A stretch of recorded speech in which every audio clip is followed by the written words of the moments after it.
ورحمة الله وبركاته.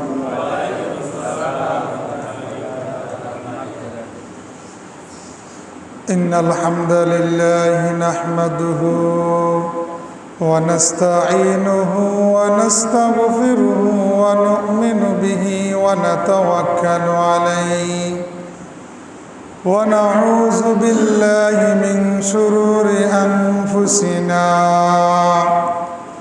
ومن سيئات أعمالنا من يهده الله فلا مضل له ومن يضلله فلا هادي له ونشهد أن لا إله إلا الله وحده لا شريك له الذي أرسله بالحق بشيرا ونذيرا وداعيا إلى الله بإذنه وسراجا منيرا فقد قال الله تعالى في كلامه المجيد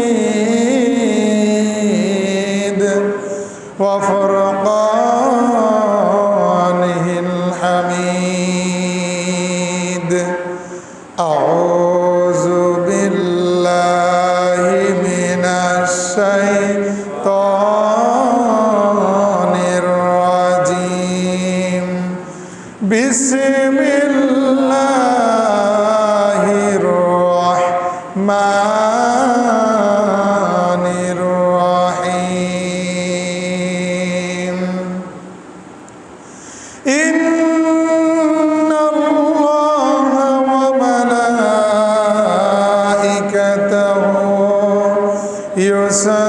يصلون على النبي يا أيها الذين آمنوا صلوا عليه وسلموا تسليما.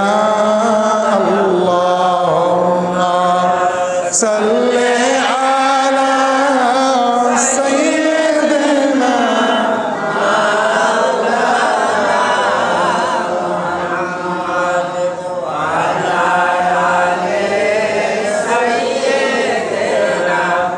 مولانا محمد.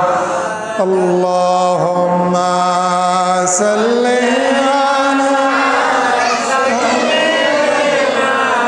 مولانا محمد وعلى آله سيدنا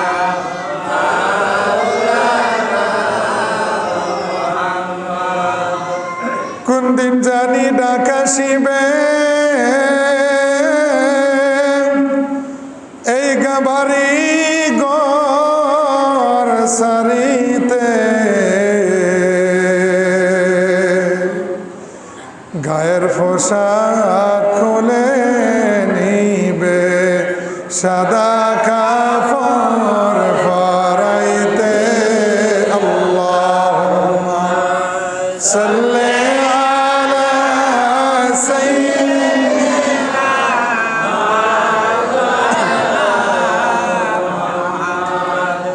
ওয়া আলা আলি সাইয়্যিদিনা মাওলানা। আসমান সুন্দর, জমিন সুন্দর, আরো সুন্দর রাত্রি দিন, তাহার চাইতে অধিক সুন্দর রহমাতাল লিল আলামিন। আল্লাহুম্মা সাল্লি আলা সাইয়্যিদিনা মাওলানা মুহাম্মদ ওয়া আলা আলি সাইয়্যিদিনা মাওলানা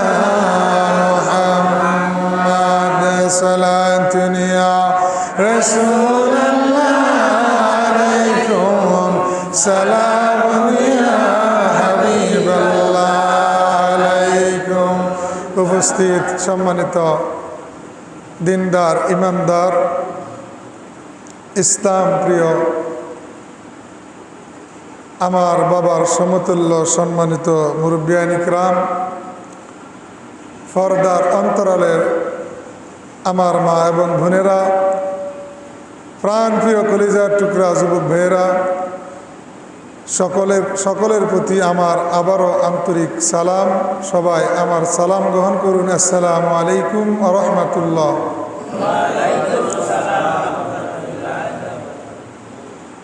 যেই মহান আল্লাহ পাক রব্বুল আলামিন আজকে পবিত্র মুহররম মাসের আশুরা উপলক্ষে আল্লাহর ঘর মসজিদে এসে আমাদেরকে কোরআন এবং হাদিস থেকে কিছু আলোচনা শোনার এবং আমল করার নিয়তে আল্লাহর ঘর মসজিদে আল্লাহ তাআলা আমাদেরকে বসার তৌফিক দান করেছেন। সেই জন্য আমরা মহান মালিকের দরবারে আল্লাহ তাআলার শুকরিয়া আদায় করি। সবাই উচ্চ আওয়াজে একসাথে পড়ুন আলহামদুলিল্লাহ। লক্ষ কোটি অগণিত দুরূদ সালাম আল্লাহর প্রিয় হাবিব সাইয়্যিদুল মুরসালিন রাহমাতাল লিল আলামিন খাতামুন নবিয়্যিন ইমামুল মুরসালিন নবীজি মুহাম্মদুর রাসূলুল্লাহ সাল্লাল্লাহু আলাইহি ওয়াসাল্লামের দরবারে আমরা জানি এই মাসটি মুহররম মাস। এই মাস একটি সম্মানিত মর্যাদাবান মাস।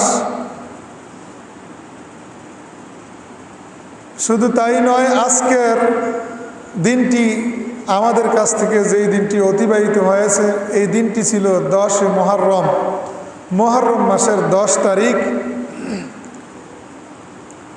যেই দিনে আল্লাহ তাআলা অসংখ্য অগণিত ঘটনা ঘটিয়েছেন। আমরা আজকে জুমার আলোচনায় সেই ঘটনাগুলি সংক্ষেপে সবাই শুনছিলাম না? আল্লাহ তাআলা অসংখ্য অগণিত ঘটনা ঘটিয়েছেন মুহররম মাসের 10 তারিখে। তাম সৃষ্টি জগৎ আল্লাহ তাআলা সৃষ্টি করেছেন যেদিন, সেই দিনটি হলো মুহররম মাসের 10 তারিখ। বলেন সুবহানাল্লাহ। আবার সারা পৃথিবী আল্লাহর তামাম সৃষ্টি জগৎ যেদিন ধ্বংস হয়ে যাবে, কিয়ামত সংঘটিত হবে যেই দিন, সেই দিনটি হবে মুহররম মাসের 10 তারিখ, জুমার দিন। উচ্চ আওয়াজে বলেন আল্লাহু আকবার। আজকের দিনটি কিন্তু সর্বদিক দিয়ে মিল আছে না নাই?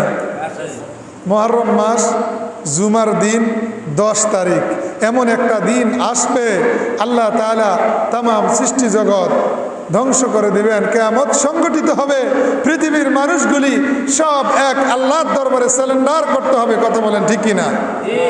সবাই আল্লাহর সামনে দাঁড়াইতে হবে, আল্লাহর কাছে জবাব দিতে হবে আপনার জিন্দিগিটা কিভাবে আপনি পার করেছেন, জন্ম থেকে মৃত্যু পর্যন্ত আল্লাহ রব্বুল আলামিনের পথে কয়টা মিনিট কয়টা সেকেন্ড সময় দিয়েছেন। আল্লাহ তাআলা ফাই করে হিসাব নেবেন কি নেবেন না?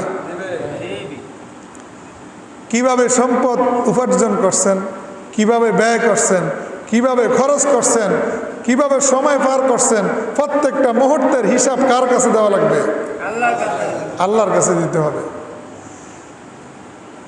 তো আমরা এখানে যে বসছি, যে শুধু আলোচনা শুনে কান সুখ করলে কোনো লাভ হবে না, আলোচনা শুনলে আমলের নিয়তে বসলে লাভ হবে?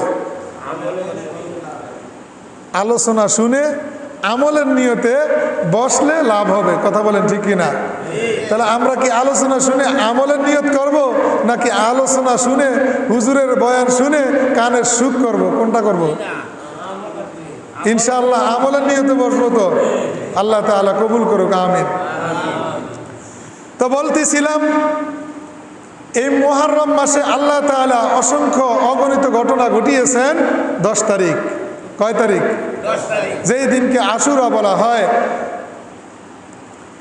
সেই ঘটনা থেকে আমরা সর্বশেষ যেই ঘটনাটি ঘটেছে আমরা সবাই জানি, কারবালার জমিনে ইরাকের প্রান্তরে আল্লাহ রসুল সাল্লাল্লাহু আলাইহি ওয়াসাল্লামের কলিজার টুকরা ইমাম হুসাইনকে নির্মমভাবে শহীদ করা হয়েছিল এজিদের নিষ্ঠুর বাহিনী।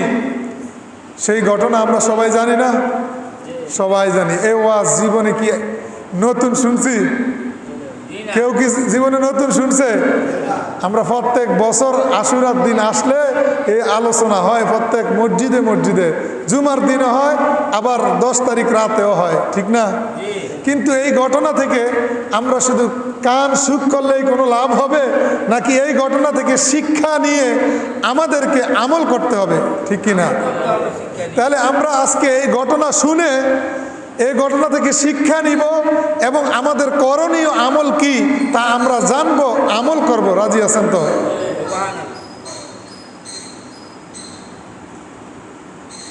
তার আগে বলতে হয়, কারবালার ঘটনায় যাওয়ার আগে অনেক লম্বা ঘটনা, আমরা সংক্ষেপে যাইব আলোচনার দিকে। আমরা রাসূল সাল্লাল্লাহু আলাইহি সাল্লামের জিন্দেগি থেকে ঘটনা শুরু করতে হবে। মূল ঘটনা বুঝতে হলে কোথায় যাইতে হবে? ডাইরেক্ট কারবালায় যাওয়া যাবে না, আগে যাইতে হবে নবীজির জিন্দেগিতে। নবীজি কিভাবে দেশ, রাষ্ট্র, সমাজ পরিচালনা করছেন ওই ঘটনার দিকে যাইতে হবে।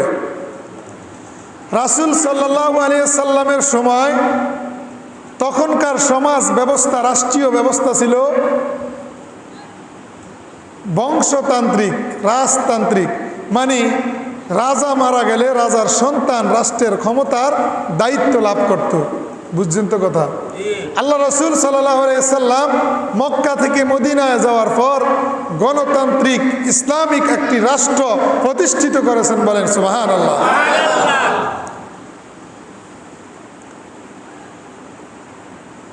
রাসূল সাল্লাল্লাহু আলাইহি সাল্লামের জীবনে রাসূল সাল্লাল্লাহু আলাইহি ওয়াসাল্লাম গণতান্ত্রিক পদ্ধতিতে কোরআন সুন্নাহ মোতাবেক রাষ্ট্রীয় জীবন, পারিবারিক জীবন, সামাজিক জীবন, ব্যক্তি জীবন পরিচালনা করছে। আল্লাহর কোরআন দ্বারা সমাজ পরিচালনা করছে, আল্লাহর কোরআন দ্বারা রাষ্ট্র পরিচালনা করছে না? কোরআনের মধ্যে পরিবারের কথা, সমাজের কথা, রাষ্ট্রের কথা আছে কিনা?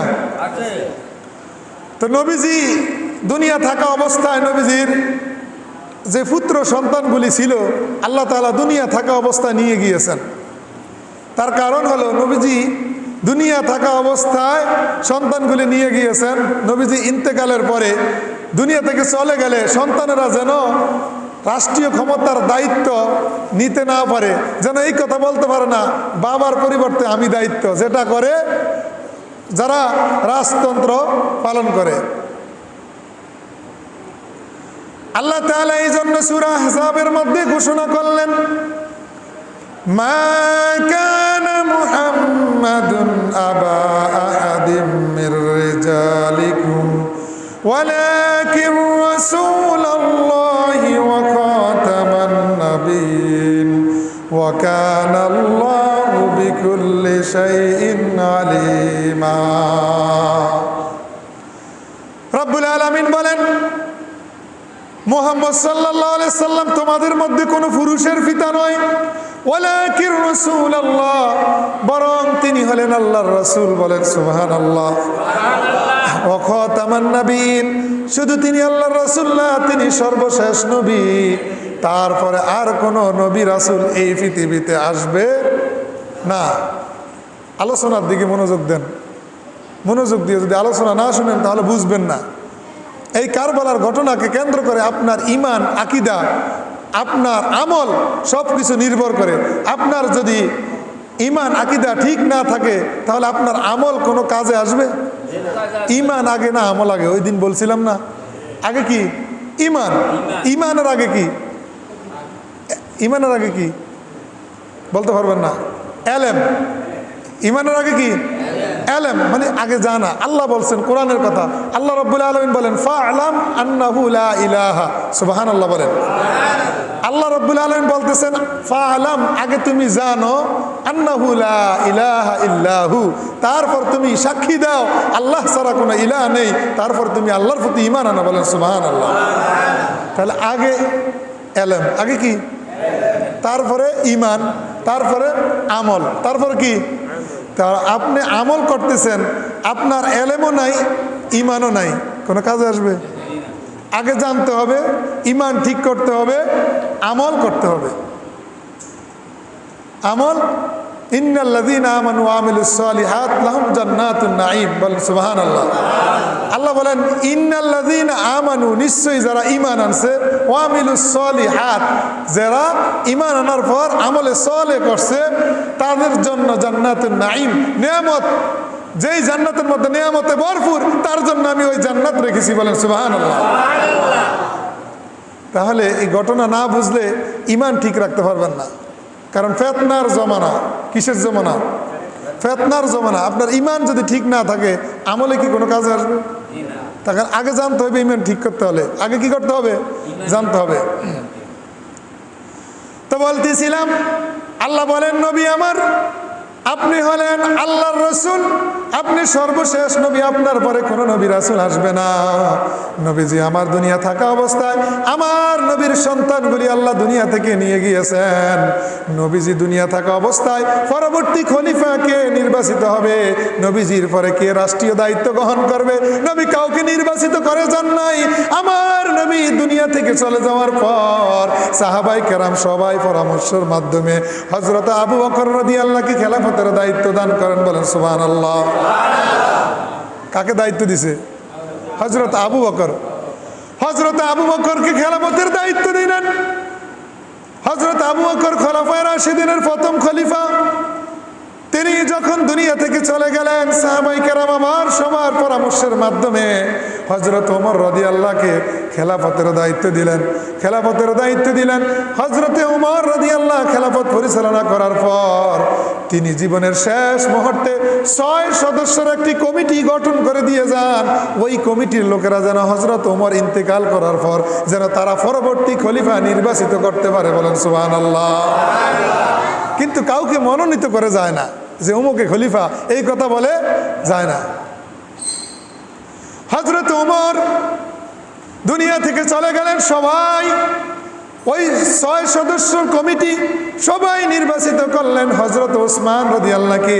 হযরত ওসমান রাদিয়াল্লাহ যখন দুনিয়া থেকে চলে গেলেন, হযরত ওসমান রাদিয়াল্লাহ দুনিয়া থেকে চলে যাওয়ার পর সাহাবীরা সবাই মিলে হযরত আলী রাদিয়াল্লাহকে চতুর্থ খলিফা নির্বাচিত করেন।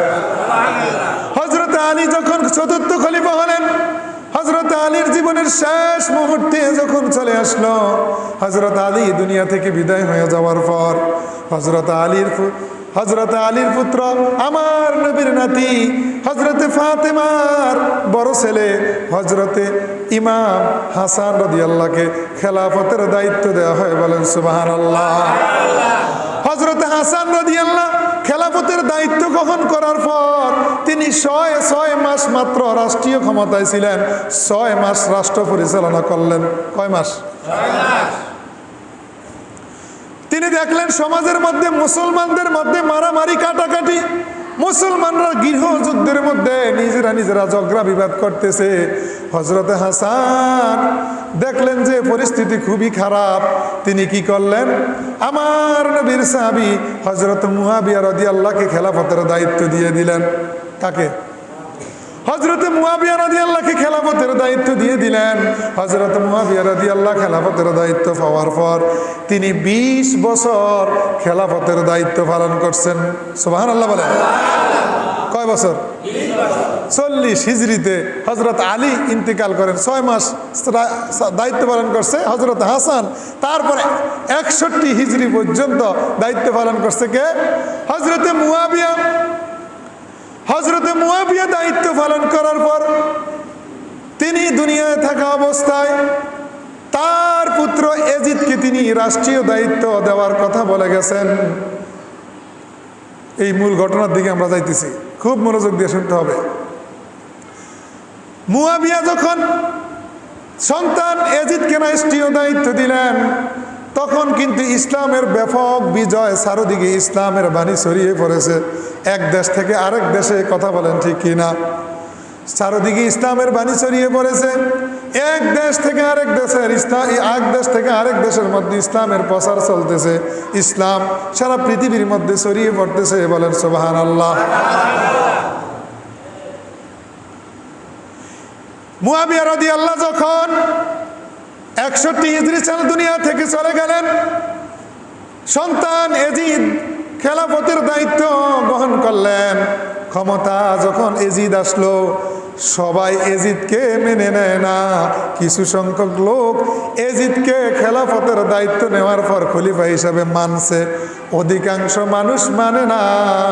বিশেষ করে মক্কা মদিনার লোকেরা, কুফার লোকেরা, ইরাকের লোকেরা।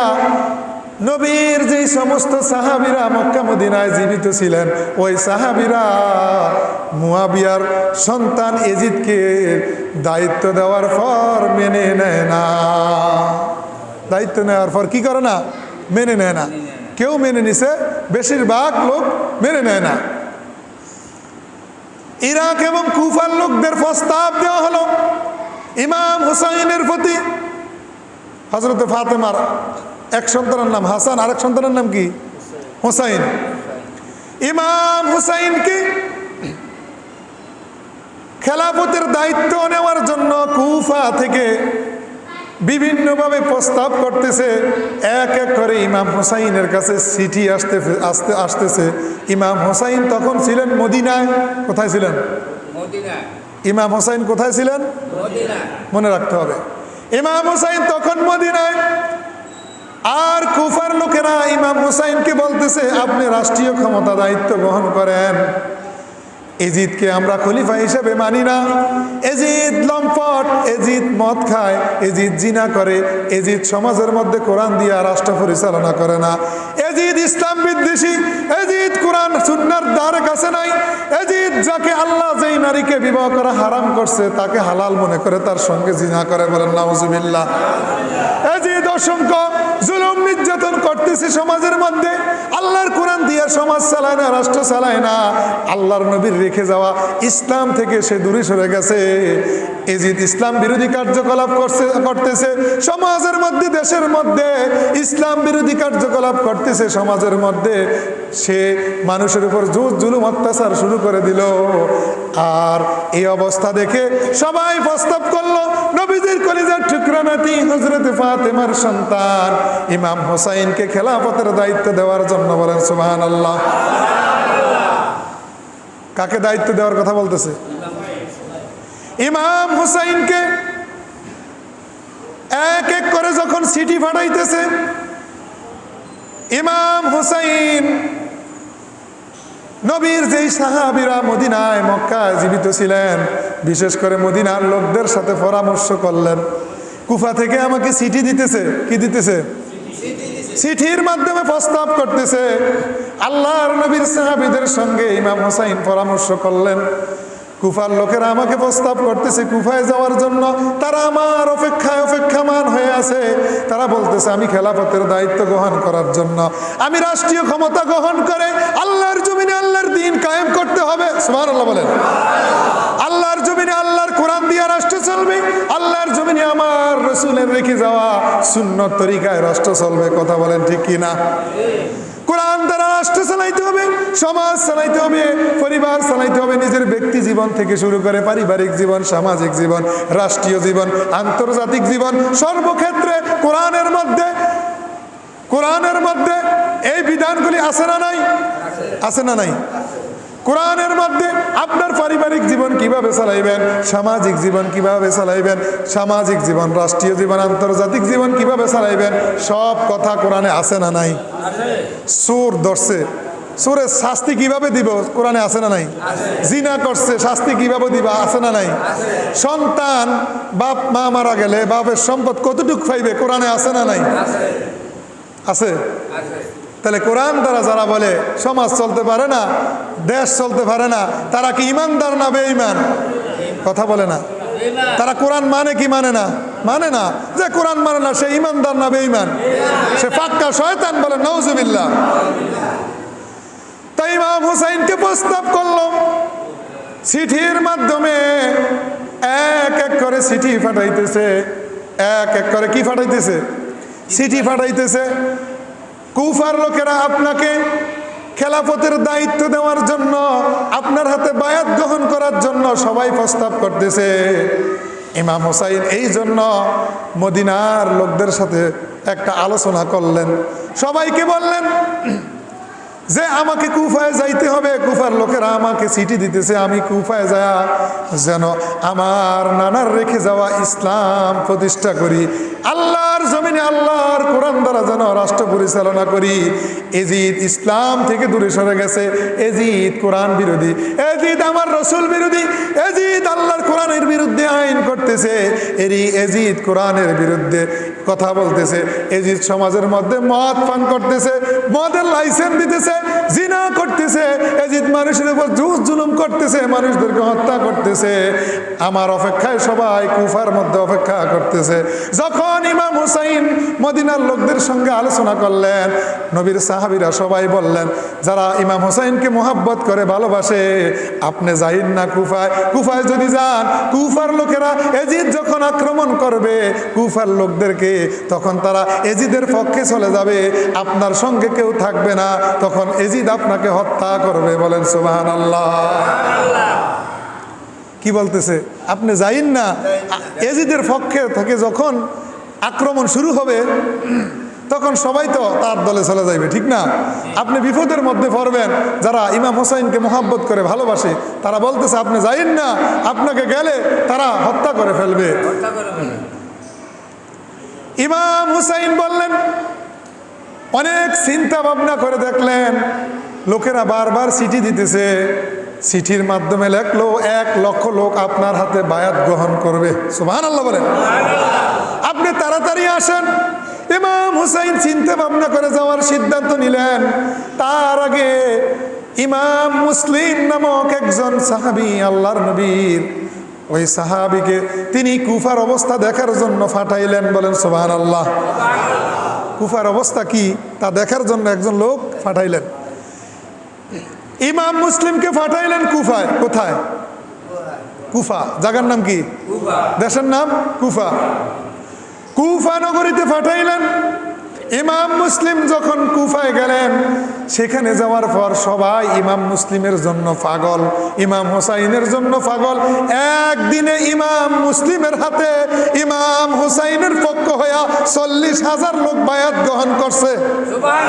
আর আওয়াজ দিয়ে বলেন সুবহানাল্লাহ। সবাই ইমাম মুসলিমকে আদর করলো, সোহাগ করলো, আমন্ত্রণ জানাইলো, শুভেচ্ছা দিল। সবাই ইমাম হুসাইনের জন্য অপেক্ষা করতেছে। ইমাম মুসলিম যখন কুফার মধ্যে যায় দেখলো কুফার অবস্থা ভালো। কি দেখলো?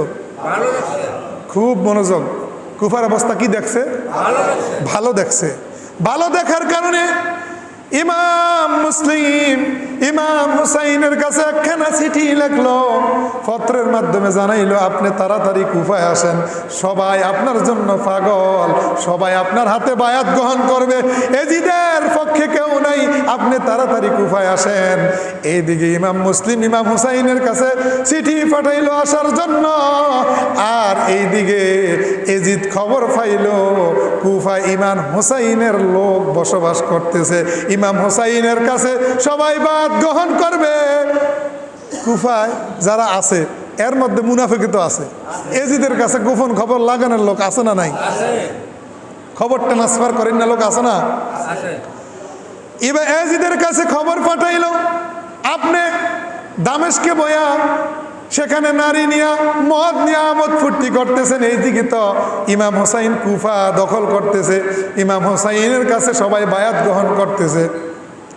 এই খবর যখন পাইল এজিদ আছে দামেস্কে। কোথায়? এজিদ ছিল দামেস্কে। যখন সে খবর পাইল, খবর পাওয়ার পর ওবায়দুল্লাহ ইবনে জিয়াদকে কুফার দায়িত্ব দিয়া পাঠাইল 4000 সৈন্য দিয়া। কয় হাজার?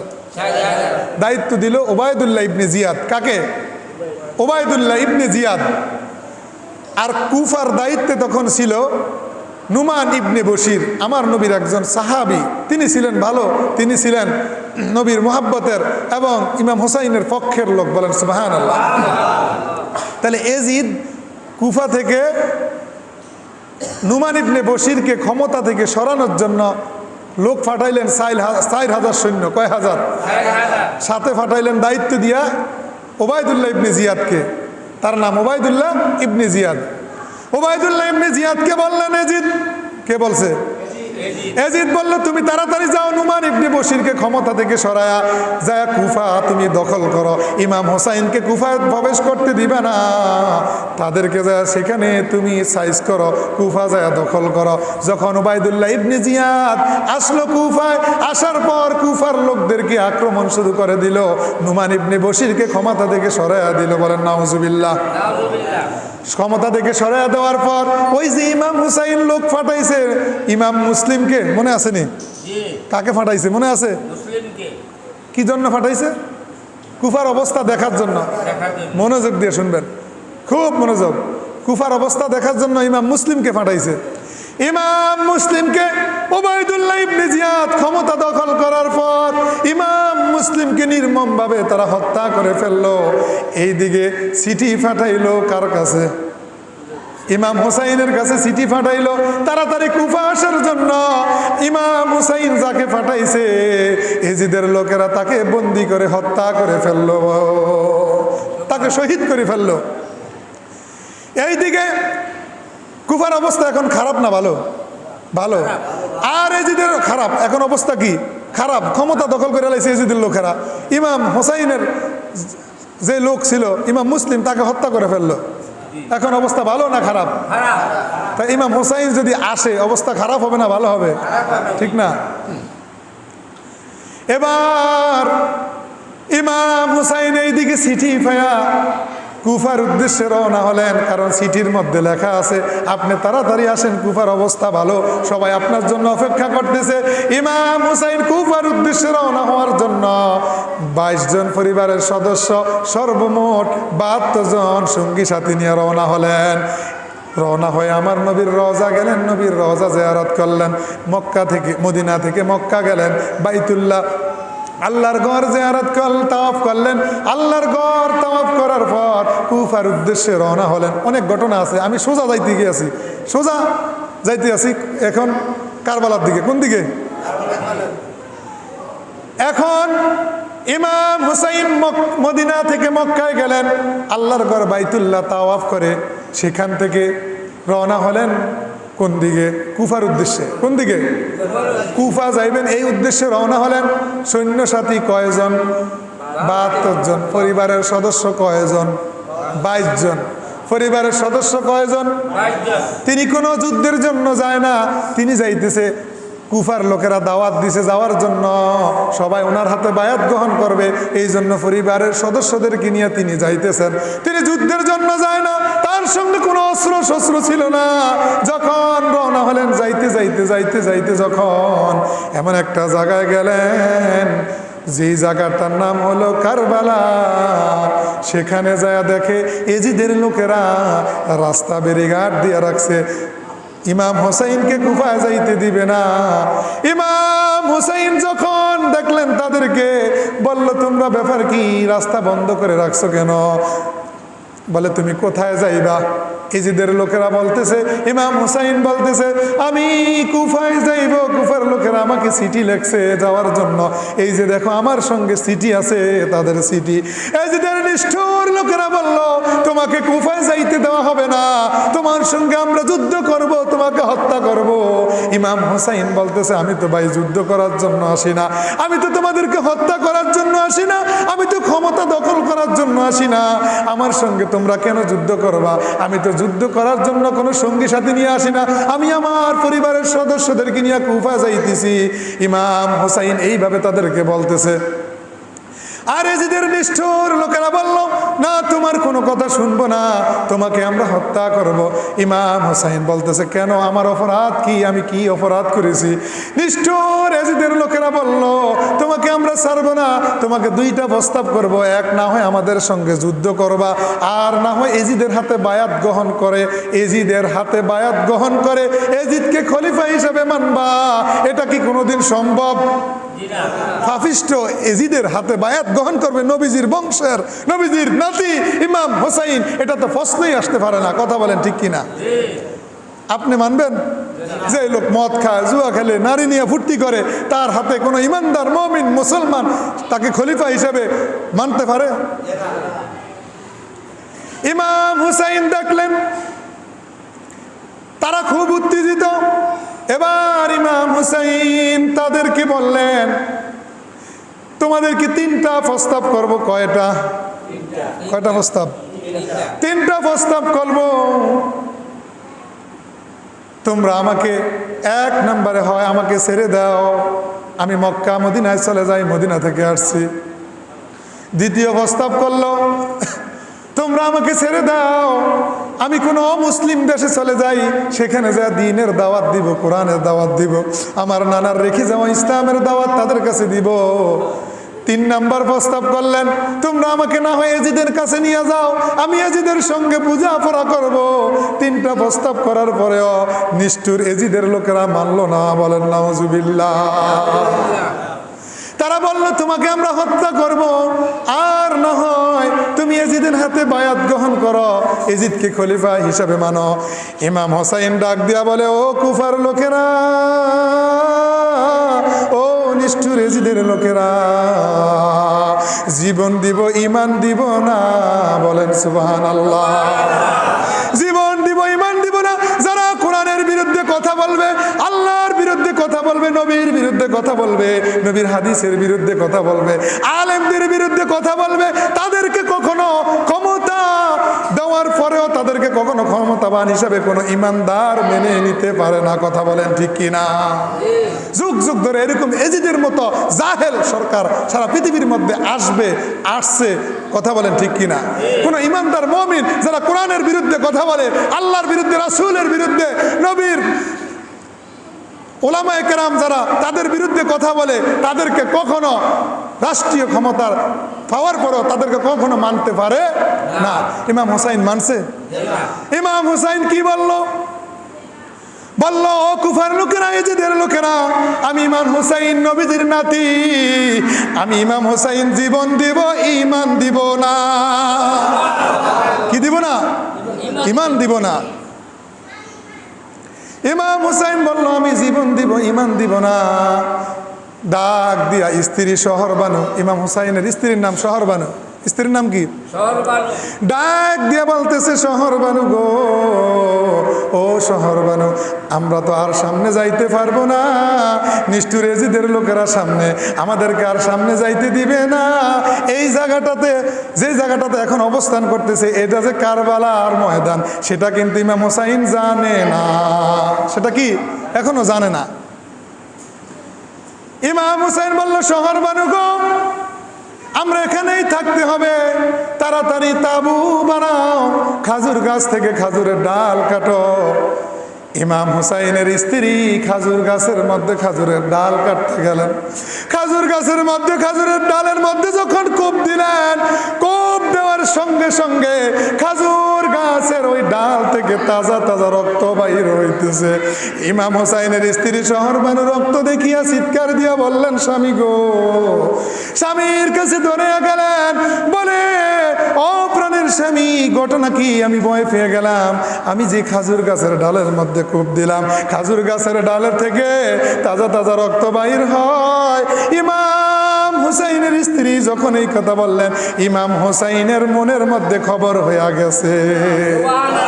ইমাম হুসাইন মনে মনে ভাবলো, হায় রে আমার নানা, আল্লাহর রাসূল সাল্লাল্লাহু আলাইহি সাল্লাম দুনিয়া থাকা অবস্থায় বলে গেছে, ইমাম হুসাইন যেই জায়গার মধ্যে গেলে খাজুর গাছের মধ্যে কোপ দিলে রক্ত বাইর হবে, যেই জায়গার মধ্যে গেলে তোমার যে ঘোড়াটা তোমার যেই বকরিটা, এই সেই বকরিটার ফাগুলি মাটির মধ্যে মরুভূমির মধ্যে নিচের দিকে যাইবে, আর খাজুর গাছ থেকে রক্ত বাইর হইবে। ওই জায়গাটাই তোমার শাহাদাতের সেন্টার, ওই জায়গাতেই তোমাকে শাহাদাত বরণ করতে হবে, ওই জায়গাতেই তোমাকে নিষ্ঠুর এজিদের লোকেরা তোমাকে নির্মমভাবে হত্যা করবে, ওই জায়গাতে তোমাকে থাকতে হবে, ওই জায়গার সামনে আর তুমি যাইতে পারবে না। ইমাম হোসাইন যখন এমন অবস্থা দেখলেন, এবার সবাই মিলে তাবু বানাইলেন, সেখানে সবাই তাবু বানাইলেন। তাবু বানানোর পর সবাইকে নসিহত করতেছে। ইমাম হুসাইনের সঙ্গী সাথী যারা ছিল তাদেরকে বলতেছে, তোমরা সবাই চলে যাও, তোমরা সবাই চলে যাও, নিষ্ঠুর এজিদের লোকেরা আমাকে হত্যা করবে, তোমরা থাকলে তোমাদেরকেও মেরে ফেলবে, তোমরা মদিনায় ফিরে যাও। ইমাম হুসাইনের এই কথা যখন বললেন, ইমাম হুসাইন সঙ্গী সাথীদেরকে, সঙ্গী সাথীরা সবাই এক বাক্যে বলল, আমরা জীবন দিব, আপনাকে রেখে কোথায়ও যাইব না। আল্লাহুম্মা সাল্লি আলা সাইয়্যিদিনা মাওলানা মুহাম্মদ ওয়া আলা আলি সাইয়্যিদিনা মাওলানা মুহাম্মদ। আল্লাহুম্মা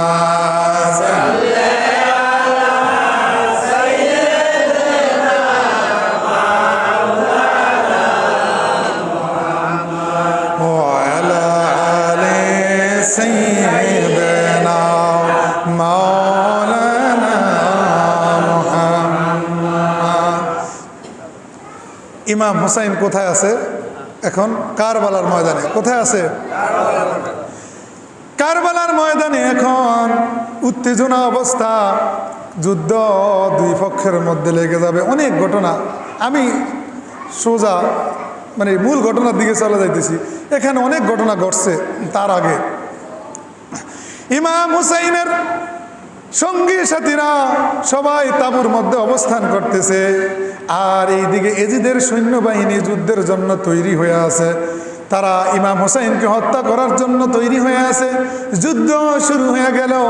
আমি সবগুলি শাহাদাতের ঘটনা বলতে পারবো না, অনেকেই শাহাদাত বরণ করেছে, যারা ছিল অনেকেই, সবাই শাহাদাত বরণ করছে, শুধু মহিলারা অল্প কয়েকজন ছিল।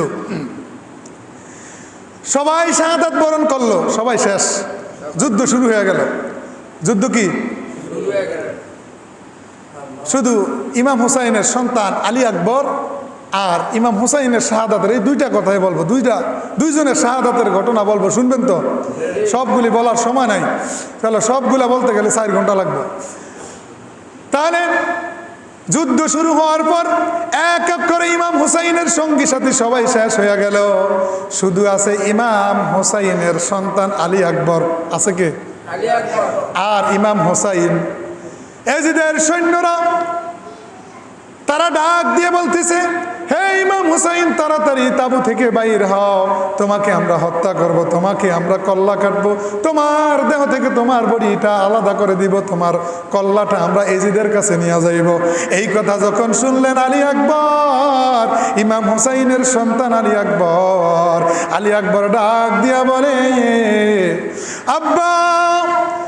ইমাম হুসাইনকে বলতেছে, আব্বা গো, আমি জিহাদের জন্য তৈরি হলাম, কারবালার ময়দানে চললাম।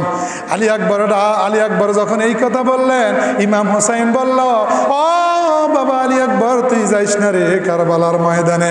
ও বাবা আলী আকবর রে, তুই যদি কারবালার ময়দানে যাস, এজিদের সৈন্যরা তোকে শেষ করে দিবে রে আলী আকবর। আমার সব সঙ্গী সাথী শেষ, তোকে যদি হারাই রে আলী আকবর, আমি বড় একটা নিয়ামত হারাইব। আলী আকবর ডাক দিয়ে বলে, আব্বা গো, আপনি কি নিয়ামত হারাইবেন? ইমাম হোসাইন যখন এই কথা বললেন, তখন আলী আকবর যখন এই কথা বললেন, আব্বা গো, আপনি কি নিয়ামত হারাইবেন? তখন ইমাম হোসাইন বলতেছে, ও বাবা আলী আকবর, তোমার যেই কণ্ঠটা, তুমি যখন কথা বলো, তোমার কণ্ঠসুর, তোমার কণ্ঠটা আমার মদিনার নবী, কামলিওয়ালা নবী রহমাতাল লিল আলামিনের কণ্ঠের মতো। বাবা আলী আকবর তোমাকে যদি হত্যা করে দেয়, তোমাকে তোমাকে যদি শহীদ করে বলে তাহলে তোমার কণ্ঠ শুনতে পারবো না, তোমার কণ্ঠটা শুনলে আমার নবীর কণ্ঠের মতো লাগে। আলী আকবর ডাক দিয়া বলে, আমি জিহাদের ময়দানে যাইব, আমি বেঁচে থাকতে আপনি বাবার লাশ আমার সামনে দেখতে পারবো না। আলী আকবর চললেন, আর যাওয়ার সময় বললেন, আব্বা আপনি চিন্তা করবেন না, আমি যুদ্ধের ময়দান থেকে আবার আপনার কাছে ফিরে আসবো। বলেন সুবহানাল্লাহ। আলী আকবর চলে গেলেন, যুদ্ধ করতেছে আর এজিদের সৈন্যবাহিনীকে এক এক করে তাদেরকে দুনিয়া থেকে বিদায় করে জাহান্নামে পাঠাইতেছে। সুবহানাল্লাহ। আলী আকবর যখন কঠিনভাবে যুদ্ধ করতেছে, যখন এজিদের লোকেরা দেখলো আলী আকবরের সঙ্গে পারতেছে না, তারা একসাথে একত্রিত হয়ে আলী আকবরকে তীর নিক্ষেপ করলো। আলী আকবরের একটা তীর গলার কণ্ঠের কাছে এসে লাগলো, লাগার সঙ্গে সঙ্গে আলী আকবরের বাবার কথা মনে পড়লো, আমি না বাবারে কথা দিয়ে আসছি বাবার সঙ্গে আবার দেখা করব। আলী আকবর যুদ্ধের ময়দান থেকে চলে আসলেন, আসার পর ডাক দিয়া বললেন, আব্বা। যখন ডাক দিয়া বাবা ইমাম হুসাইনকে ডাক দিলেন, আলী আকবর যখন বাবাকে ডাক দিলেন, ইমাম হুসাইন ডাক দিয়া বলে, বাবারে তোমার কণ্ঠটা কেন এমন শোনা যায়, আগের মতো কেন শোনা যায় না? বাবা তুমি কেন গলার মধ্যে এইভাবে চেপে ধরে রাখছো? আলী আকবর ডাক দিয়া বলে, আব্বা গো, এজদের নিষ্ঠুর সৈন্যরা আমার গলার মধ্যে একটা তীর মারছে গো বাবা, এই জন্য আমার গলা এমন হয়ে গেছে আমি কথা বলতে পারি না। আল্লাহু আকবার বলেন। আলী আকবর ডাক দিয়া বলে, আব্বা গো আপনার কাছে কোনোদিন কোনো কিছু চাই না, একটা জিনিস চাই। বলে, কি চাও রে বাবা? আলী আকবর ডাক দিয়ে বলে, আব্বা গো যুদ্ধ করতে করতে আমার গলাটা শুকিয়ে গেছে, আব্বা গো আমাকে একটু পানি দেন, আমাকে একটু পানি দেন, আমি একটু পানি পান করব। নিষ্ঠুর এজিদের সৈন্যরা ফরাত নদীর তীরে সৈন্যবাহিনী লাগিয়ে দিয়ে রাখছে, ফেরাত নদী বন্ধ করে রাখছে। যেই পানি যেই খাবার নিয়ে ইমাম হুসাইন রওনা হয়েছে, সব খাবার সব পানি শেষ হয়ে গেছে, তাবুর মধ্যে কোনো পানি নাই। ইমাম হুসাইন কলিজার টুকরা সন্তান আলী আকবরকে কোথায় থেকে পানি দিবে? সন্তান আলী আকবর বাবার কাছে পানি চাইল, বাবা যদি পানি দিতে না পারে এর চাইতে দুঃখ আর কি হতে পারে? কত মর্মান্তিক ঘটনা। আলী আকবর বলল, বাবা আমার কলিজাটা শুকিয়ে গেছে, এক ফুটা পানি দেন। তখন ইমাম হুসাইন বলল, বাবা বসো। কি করলেন? বাবা তুমি একটু বসো। ইমাম হুসাইন সন্তান আলী আকবর যখন বসলেন, বসার পরে সন্তান আলী আকবরের মুখের মধ্যে জিব্বাটা সন্তানের মুখের মধ্যে ঢুকাইয়া দিছে, ঢুকাইয়া দিয়া সন্তান রে বলে, বাবা আলী আকবর রে তুমি আমার জিব্বাটা একটু শোষো রে বাবা, আমার জিব্বার মধ্যে একটু ঠান্ডা লাগেনি, দেখো তোমার তৃষ্ণাটা মিঠেনি রে বাবা। কত কঠিন মুহূর্ত ওই যুদ্ধের ময়দানে। নিষ্ঠুর এজিদের সৈন্যরা কার জন্য তোমরা পানি বন্ধ করলা? কোন নবীর বংশের আওলাদের জন্য? কাদের জন্য তোমরা পানি বন্ধ করলা? যেই নবী সৃষ্টি না হইলে আল্লাহ তামাম জগৎ সৃষ্টি করতো না, যেই নবী সৃষ্টি না হইলে আল্লাহ পানি তৈরি করতো না, করতো? আল্লাহ পানি বানাইতো না, ফরাত নদী হইতো না, এজিদ বানাইতো না, তায়েফের ময়দান, কারবালার ময়দান, উহুদের ময়দান, কোনো কিছুই সৃষ্টি হতো না। ও নিষ্ঠুর এজিদের নিষ্ঠুর পাষাণ সৈন্যরা, তোরা কার জন্য পানি বন্ধ করে রাখলি? যখন ইমাম হুসাইন মুখটা হা করে রাখলেন আর সন্তান আলী আকবরের মুখের মধ্যে জিব্বাটা দিয়া, তখন সন্তান ডাক দিয়ে বলে, আব্বা গো আব্বা আপনি বললেন আপনার জিব্বা থেকে আমি তৃষ্ণা নেওয়ার জন্য, বাবা আপনার জিব্বা তো ভিজা না, আমার জিব্বার চাইতে আরো বেশি শুকনা। আলী আকবর বলল, বাবা আপনার তো বাবাও নাই মা নাই, আপনি কার কাছে পানি চাইবেন? আমার তো আব্বা আছে, এই জন্য আপনি বাবার কাছে আমি পানি চাইছি। আল্লাহু আকবার। আপনার তো বাবাও নাই মাও নাই, আপনি কার কাছে পানি চাইবেন? আপনার জিব্বা তো আমার জিব্বার চাইতেও শুকনা। এবার আলী আকবর ডাক দেয়া বলে, বাবা গো ও আমার আব্বা, কত কঠিন, তারা কত কষ্ট করেছে ইসলামের জন্য। আর আমরা 3 বেলা খাবার খাই কিন্তু নামাজ পড়ি না, আসি না নাই? 3 বেলা খাবার পাই, ইসলামের মর্ম বুঝি না। কথা বলেন ঠিক কিনা? যারা জীবন দিছে, তাদের রক্ত দিছে, তারা ইসলামের মর্ম বুঝছে। আমরা বাপের দেওয়া ইসলাম পাইছি, এই জন্য ইসলামের মর্ম বুঝি না। কথা বলেন ঠিক কিনা? ঠিক না? আলী আকবর বলে, বাবা আমি চললাম, আমি দুনিয়ার পানি পান করব না, আমি কারবালায় চলে যাই, আমি শাহাদাত বরণ করে জান্নাতে যায়া, জান্নাতের মধ্যে যায়া আমার জন্য দুনিয়ার পানির দরকার নাই, আমার জন্য জান্নাতের হাউজে কাউসারের পানি নিয়া নবীজি অপেক্ষা করতেছে। সুবহানাল্লাহ বলে। আলী আকবর চলে গেলেন। চলে যাওয়ার পর আলী আকবরকে তারা শহীদ করে দিল। আলী আকবর চলে গেল দুনিয়া থেকে। ইমাম হোসাইন কারবালার দিকে যায় সন্তান আলী আকবরের লাশটা আনলো। আনার পরে ইমাম হাসানের সন্তান কাসেমের লাশের সঙ্গে নিজের সন্তানের লাশটা রেখে দিল। কারণ কাসেম তো শেষ, বললাম না সবাই শেষ, সব ঘটনা কি শেষ। এখন নিজের সন্তান শেষ হয়েছে, ইমাম হাসান হোসাইনের কি ভাই, বাতিজা কাসেম। কাসেম কি বাতিজা, বাতিজাকে তো আগেই মারছে, বললাম তো সবগুলি শাহাদাতের কথা বলতে পারবো না। কাসেমের লাশের সঙ্গে নিজের সন্তান আলী আকবরের লাশটা রাখলেন। এবার ইমাম হোসাইন তাঁবুর মধ্যে প্রবেশ করলেন। যায় স্ত্রীকে ডাক দিয়ে বলেন, শহর বানু গো, ও শহর বানু, আমার নানার জুব্বাটা কই, আমার নানার জুব্বাটা দাও, নবীজির জুব্বাটা পরিধান করে আমি জিহাদের ময়দানে যাইব। বোনের নাম হলো জয়নাব। ইমাম হোসাইনের বোনের নাম কি? জয়নাবকে ডাক দিয়ে বলে, বোন জয়নাব, আমার বাবা হযরত আলীর তরবারিটা দাও, আমি কারবালার ময়দানে যাইব। সবাই শেষ হয়ে গেছে, আমি কারবালার ময়দানে যাইব, আমার বাবার তরবারিটা দাও। স্ত্রী শহরবানুকে বললেন, আমার নবীর জুব্বাটা দাও। জুব্বাটা পরিধান করলেন, তরবারিটা হাতের মধ্যে নিলেন। সুবহানাল্লাহ বলেন। তরবারিটা হাতের মধ্যে নিয়ে এবার স্ত্রীকে, নিজের বোন জয়নাবকে এবং নিজের মেয়ে সকিনাকে, নিজের মেয়ের নাম কি? সকিনাকে, তাদেরকে উপদেশ দিতেছে, ও সকিনা, মা সকিনা রে।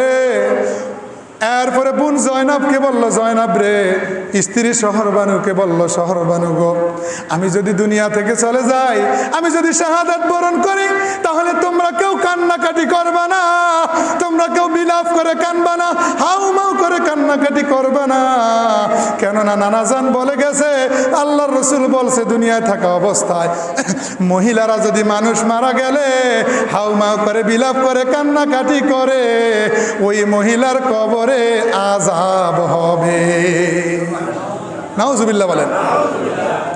নবীজি আমার নিষেধ করে গেছে।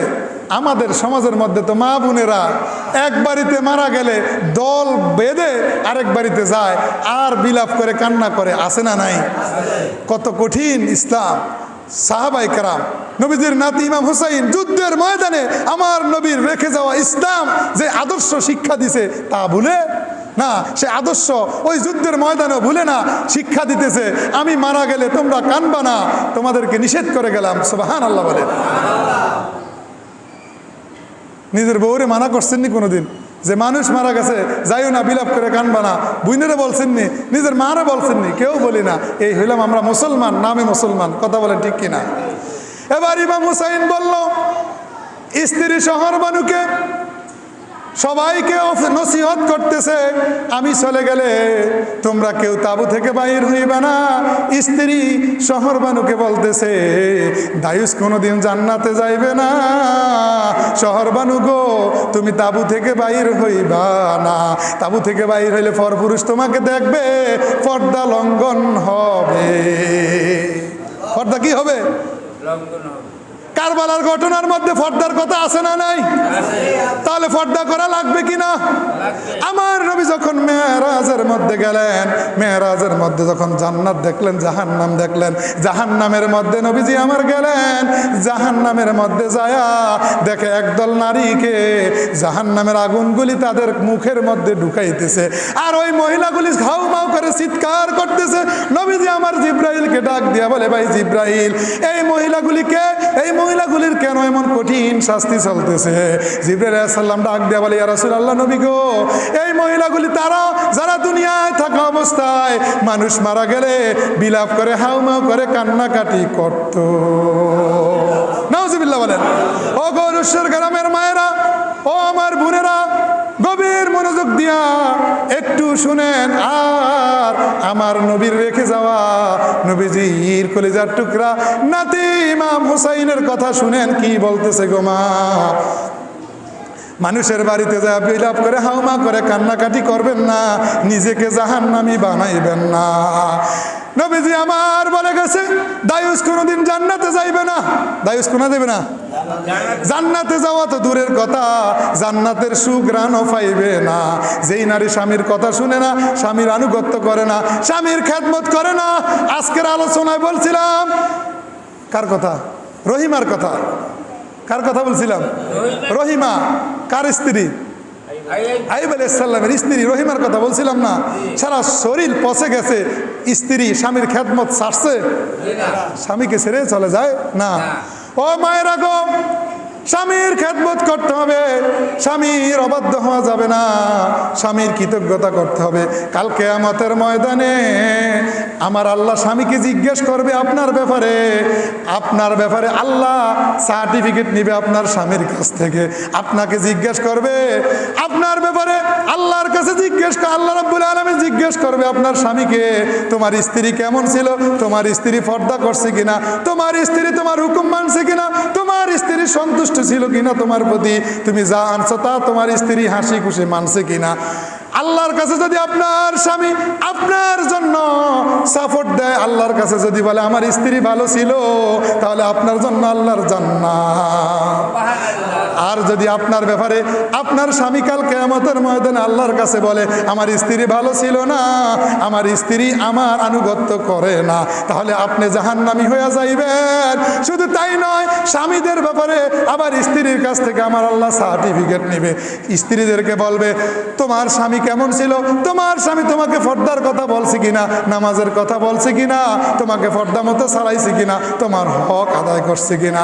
আপনারা স্বামী যারা আছেন, আপনার স্ত্রীকে জিজ্ঞেস করলে, আপনার স্ত্রী যদি বলে আল্লাহ আমার স্বামী ভালো ছিল, আমাকে নামাজের কথা বলছে, আমাকে পর্দার কথা বলছে, কোরআন তেলাওয়াতের কথা বলছে, আমার হক আদায় করছে, আপনার স্ত্রী যদি সার্টিফিকেট দেয়, তাহলে আপনার জন্য আল্লাহর জান্নাত। আর যদি স্ত্রী আপনার ব্যাপারে বলে আমার স্বামী ভালো ছিল না, তাহলে আপনার জন্য জাহান্নাম। তাহলে স্ত্রীকে পর্দার কথা বলা লাগবে না, নামাজের কথা, কোরআন শরীফ তেলাওয়াতের কথা, নিজের মেয়েকে, নিজের বোনকে, নিজের মাকে বলবেন তো ইনশাআল্লাহ। আজকে ইমাম হুসাইনের কারবালার সেই মর্মান্তিক ঘটনা থেকে আমরা এটাই শিক্ষা গ্রহণ করব। আমাদের মা, আমাদের বোন, আমাদের স্ত্রী, আমরা যারা আছে, আমরা যারা পুরুষ আছি, তাদেরকে পর্দার কথা বলবো তো ইনশাআল্লাহ, বলবো তো। আজকে তওবা করেন যে আল্লাহ আমি আমার স্ত্রীকে পর্দা মতো চালাইব, ইনশাআল্লাহ রাজি আছেন তো? তো আমি সেই ঘটনার দিকে চলে যাই। ইমাম হুসাইন সবার কাছ থেকে বিদায় নিয়ে এবার চলে গেলেন কারবালার ময়দানের দিকে। কোন দিকে? কারবালার ময়দানের দিকে চলে গেলেন। ইমাম হুসাইন যুদ্ধ করতেছে, তাদের সঙ্গে জিহাদ করতেছে। জিহাদ করতে করতে এজিদের সৈন্যদেরকে এক এক করে তাদেরকে দুনিয়া থেকে বিদায় করে দিয়ে জাহান্নামে পাঠাইতেছে। সুবহানাল্লাহ বলেন। এজিদের সৈন্যরা যখন দেখলো ইমাম হুসাইনে কোনোভাবে ইমাম হুসাইনকে থামানো যায় না, ইমাম হুসাইনের সবাই শেষ, ইমাম হুসাইনের এত শক্তি আসলো কোথায় থেকে? আমার আল্লাহ কুদরতি সাহায্যে ইমাম হুসাইনকে সাহায্য করতেছে, বলেন সুবহানাল্লাহ। এক এক করে ইমাম হুসাইন যখন তাদেরকে শেষ করে দিতেছে, নিষ্ঠুর এজিদের বাহিনী ওবায়দুল্লাহ ইবনে জিয়াদ তার সৈন্যরা সবাই মিলে ইমাম হোসাইনকে চারদিক দিয়ে ঘিরে ফেললো আর তারা তীরগুলি মারতে শুরু করলো। ইমাম হোসাইন গোড়া থেকে জমিনের মধ্যে পড়ে গেল। যখন জমিনের মধ্যে পড়ে গেল, পড়ার পরে এজিদের নিষ্ঠুর সৈন্য সীমার নামক এক সৈন্য ইমাম হুসাইনের বুকের উপর বসছে। বসার পর বলতেছে, ইমাম হুসাইন তোমাকে এখন আমি জবাই করব। নাউজুবিল্লাহ বলে। ইমাম হুসাইন ডাক দিয়ে বলে, ও নিষ্ঠুর এজিদের সৈন্যরা, তোমরা আমাকে হত্যা করো, মেরে ফেলো, কোনো দুঃখ নাই, তবে একটা কথা। বলে কি কথা?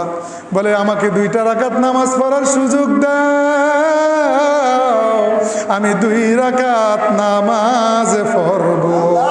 আল্লাহু আকবার বলে। কারবালার কঠিন ময়দানে মৃত্যুর সময় ইমাম হুসাইন নামাজের কথা বলতেছে, তোমরা আমাকে হত্যা করো, কোনো দুঃখ নাই, আমি জীবন দিব, ইমান দিব না। বলেন সুবহানাল্লাহ।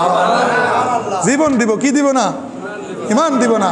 এটাই হবে মুসলমানের স্লোগান। কথা বলে ঠিক কিনা? কোন ইমানদার বেঈমানের হাতে বায়াত গ্রহণ করতে পারে না। ইমাম হুসাইন বলতেছে, আমাকে 2 রাকাত নামাজের সুযোগ দাও। জীবনের বিদায় বেলা মুহূর্তে আমার নবীও নামাজের কথা বলে গেছে। আমার নবী বিদায় মুহূর্তে 3টা কথা বলছে। কয়টা? 1 নম্বর কথা নবীজি বলছে, হে আয়েশা, আয়েশা রে, আমার স্বর্ণ মুদ্রাগুলা আমি যখন মরে যাইব, আমার ঘরের মধ্যে যেই স্বর্ণ মুদ্রাগুলি আছে, স্বর্ণ মুদ্রাগুলি তুমি আল্লাহর রাস্তায় দান করে দিবা, এইগুলি ঘরের মধ্যে রাখবা না। আর আমরা তো ব্যাংকের মধ্যে জমা করে রাখি ছেলে মেয়ের জন্য, ঠিক কিনা? আর আমার নবী বলতেছে, যা আছে সব কি করে দিবা? সব দান করে দিবা আমি মরে যাওয়ার পর। কথা বলেন ঠিক কিনা? নবীজি আমার এরপর দ্বিতীয় কথা বললেন, হে আয়েশা, আমার মেসওয়াকটা কোথায়? আমার মেসওয়াকটা দাও, আমাকে একটু মেসওয়াক করতে দাও। আম্মা জান আয়েশা সিদ্দিকা রাদিয়াল্লাহু আনহা আমার নবীকে মেসওয়াক দিলেন। নবীজি আমার কঠিন মুহূর্ত তখন নবীজি যখন মেসওয়াকটা নিলেন, মুখের মধ্যে দাঁত মোবারকের মধ্যে যখন লাগাইলেন, নবীজির মেসওয়াক করার ক্ষমতা নাই, ওই শক্তি নাই নবীর শরীরের মধ্যে। আম্মা জান আয়েশা রাদিয়াল্লাহু আনহা বলেন, ইয়া রাসূলুল্লাহ, নবী গো, আপনার মেসওয়াকটা দেন, আমি একটু সাবায়া একটু নরম করে দেই। আমার নবী আম্মা জান আয়েশা সিদ্দিকা রাদিয়াল্লাহু আনহাকে মেসওয়াকটা দিলেন। মেসওয়াকটা নেওয়ার পর আম্মা জান হযরতে আয়েশা সিদ্দিকা রাদিয়াল্লাহু আনহা মেসওয়াকটা মুখের মধ্যে নিয়া আম্মা জান আয়েশা রাদিয়াল্লাহু আনহা বলেন, ও দুনিয়ার মানুষ, শুনিয়া লও, জীবনে কত খাবার খাইলাম, এমন খাবার খাই না, এমন মজা পাই না, এমন স্বাদ পাই না। আমার নবীর মেসওয়াকের মধ্যে নবীর যে থুতু মোবারক লেগেছিল, ওই থুতু মোবারকের মধ্যে যে স্বাদ, ওই স্বাদ কোনো খাবারের মধ্যে নাই। বলেন সুবহানাল্লাহ। আল্লাহু আকবার বলেন। আম্মা জান আয়েশা বলতেছে, এমন মধু আমার নবীর থুতু মুবারকের মধ্যে। আমার নবী এবার শেষবারের মতো বলতেছে, তৃতীয়বার শেষ কথা বললেন, আসসালাত আসসালাত, উম্মতের আমার নামাজ, উম্মতের নামাজ, নামাজ ছাড়বে না। যেই নামাজের জন্য আমি তায়েফের ময়দানে রক্ত দিয়েছি, উহুদের ময়দানে আমি রক্তাক্ত হয়েছি, উম্মতের আমার নামাজ ছাড়বে না। আজকে উম্মত 3 বেলা খাবার খায়, ঘরের মধ্যে অভাব নাই, ঘরের মধ্যে খাবারের অভাব নাই, 5 ওয়াক্ত নামাজ পড়ে না, আজান শুনে দোকানের মধ্যে আড্ডা দেয়, ক্যারাম বোর্ডের সামনে দাঁড়িয়ে থাকে, জুয়া খেলার মধ্যে বইসা থাকে, টেলিভিশন দেখে, রাস্তার মধ্যে ঘোরাফেরা করে। কথা বলেন ঠিক কিনা? নামাজ পড়ে না। আমার নবী বিদায়ের সময় নামাজের কথা বললেন। হযরত হোসাইন বিদায় মুহূর্তে নামাজ পড়লেন, যেই নামাজের জন্য তারা এত কষ্ট করলো, আজকে মুসলমান নামদারি নামাজ পড়ে না। আজকে এই কারবালার ঘটনা শুনলেই হবে না, এই ঘটনার মধ্যে পর্দার শিক্ষা আছে না নাই? নামাজের শিক্ষা আছে না নাই? তাহলে আমরা আজকে শিক্ষা গ্রহণ করব, আমরা 5 ওয়াক্ত নামাজ পড়ব নাকি শুধু আজকের দিনে পড়লেই হবে? যে আজকে পড়লে হবে? আজকে তো মুসল্লি ভরপুর, অভাব নাই। ফজরের সময় তো একজন পাবো না, এন যদি 50 জন থাকে ফজরের সময় 5 জন থাকবো, তাহলে কি ইমানদার না বেঈমান? ইমানদারের পরিচয় সে যদি ফজরের নামাজ 5 ওয়াক্ত পড়ে এবং ফজরের নামাজ যদি জামাতের সঙ্গে পড়ে, তাহলে যে ফজরের নামাজ জামাতে পড়লো না সে কি ইমানদার? সে মুনাফিক। সে কি? সে আল্লাহকে ফাঁকি দিল। আমার নবী বলছে কোন ইমানদার আজান শোনার পর ঘরের মধ্যে বসে থাকতে পারে না, টেলিভিশনের সামনে থাকতে পারে না, ক্যারাম বোর্ডের সামনে থাকতে পারে না, তাসের আড্ডায় থাকতে পারে না। আল্লাহর নবী বলেন যেই ব্যক্তি আজান শুনলো, আজান শোনার পরেও মসজিদে এসে জামাতের সঙ্গে নামাজ আদায় করলো না, আমার নবী বলে ও আমার সাহাবীরা, আমি নবীর ইচ্ছা করে আমি নামাজের নিয়তটা ছাড়িয়া দেই, নিয়তটা ছেড়ে দিয়ে নামাজ থেকে বাইর হয়ে, মসজিদ থেকে বাইর হয়ে আমি তার ঘরের মধ্যে আগুন লাগাইয়া দেই, সে যেন জ্বলে পুড়ে ছাই হয়ে যায়। বলেন নাউজুবিল্লাহ। নবী বলতেছে যে আজান শুনলো কিন্তু জামাতের সাথে নামাজ আদায় করতে আসলো না, আমি নবীর মন চায় আমি মসজিদ থেকে বাইর হয়ে নামাজ ছেড়ে দিয়ে আমি যে তার ঘরের মধ্যে আগুন লাগিয়ে দিই। বলেন নাউজুবিল্লাহ। আজান শুনে কিন্তু ঘরের মধ্যে বসে থাকে, তার নামাজ হবে? ফজরের আজান শুনে মানুষগুলি ঘুমিয়ে থাকে, মসজিদগুলি ফাঁকা। আজকে ওয়াদা করতে হবে, হুজুর আল্লাহর কাছে তওবা করতে হবে, আল্লাহর কাছে বলতে হবে, এই নিয়ত করতে হবে যে হুজুর নিয়ত করলাম 5 ওয়াক্ত নামাজ পড়বো। আল্লাহর কাছে তওবা করেন, আল্লাহর কাছে স্যারেন্ডার করেন, কিয়ামতের ময়দানে আল্লাহর কাছে জবাবদিহিতা করতে হবে। 5 ওয়াক্ত নামাজ পড়বেন তো ইনশাআল্লাহ? রাজি আছেন তো?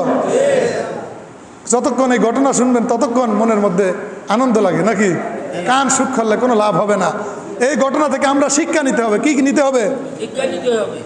কারবালার ময়দানে ইমাম হুসাইন গলার সামনে ছুরি, নামাজের কথা বলতেছে। সুবহানাল্লাহ বলে।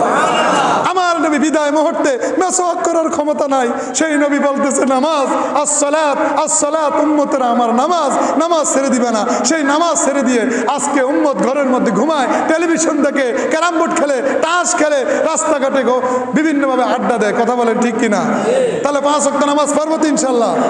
আল্লাহ কবুল করুক, বলেন আমিন। তো আমরা কোন ঘটনায় ছিলাম? ইমাম হুসাইনের। ইমাম হুসাইন নামাজ শেষ করলো। নামাজ শেষ করার পরে এবার কষ্ট হইতেছে আপনাদের? হ্যাঁ, ভালো লাগতেছে তো? চলবো তো ইনশাল্লাহ? ইমাম হুসাইনের শাহাদাতের পরেই আমরা শেষ দিকে চলে যাব। আল্লাহুম্মা সাল্লি আলা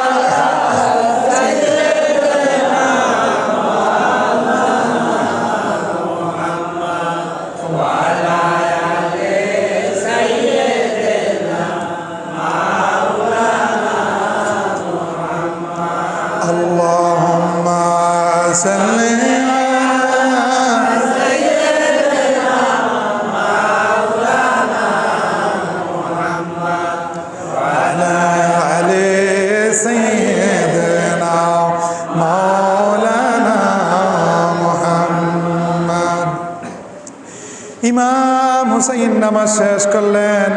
নামাজ শেষ করার পর নিষ্ঠুর এজিদের সৈন্য বলতেছে, হে ইমাম হুসাইন, তুমি তো নামাজ অনেক লম্বা করে পড়ো, আজকে কেন এত তাড়াতাড়ি করলা? ব্যাপার কি? কিছুই তো বুঝলাম না। ইমাম হুসাইন ডাক দিয়ে বলে, ও নিষ্ঠুর এজিদের সৈন্যরা, শুনিয়া রাখো, আমি ইমাম হুসাইন যদি আজকে নামাজটা লম্বা করতাম তাহলে তোমরা বলতা আমি মৃত্যুর ভয়ে নামাজ লম্বা করছি, আমি এই জন্য নামাজ সংক্ষেপ করেছি। সুবহানাল্লাহ বলেন। তোমরা এই কথা বলতে পারবে না যে আমি মরণের ভয় করি। না না, আমি জীবন দিব। কি দিব না?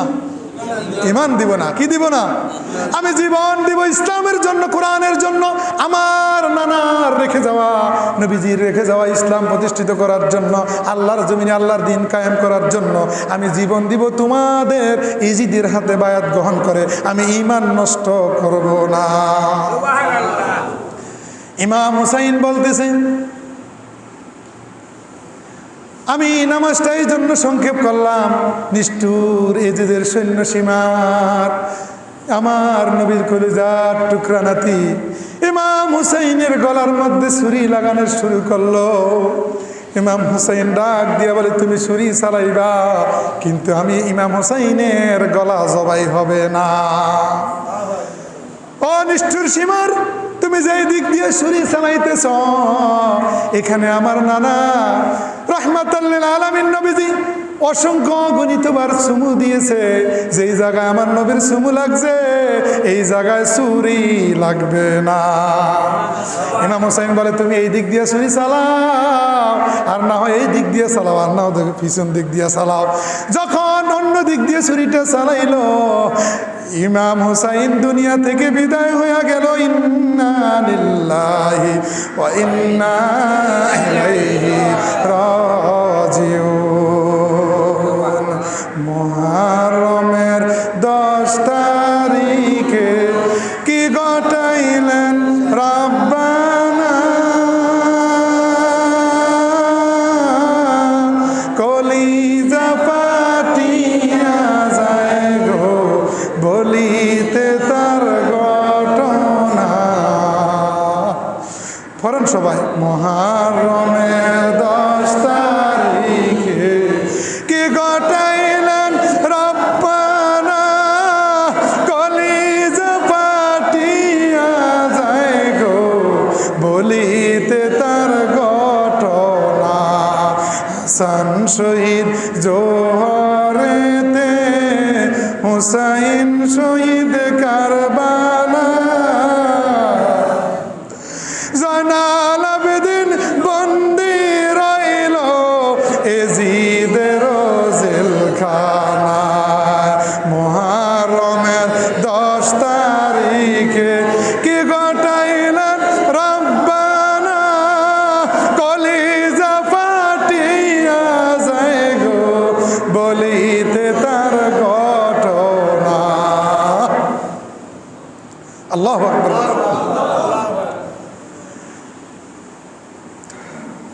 এজিদের সৈন্যরা ইমাম হুসাইনের মাথার দেহটা রেখে কল্লাটা নিয়ে গেলেন।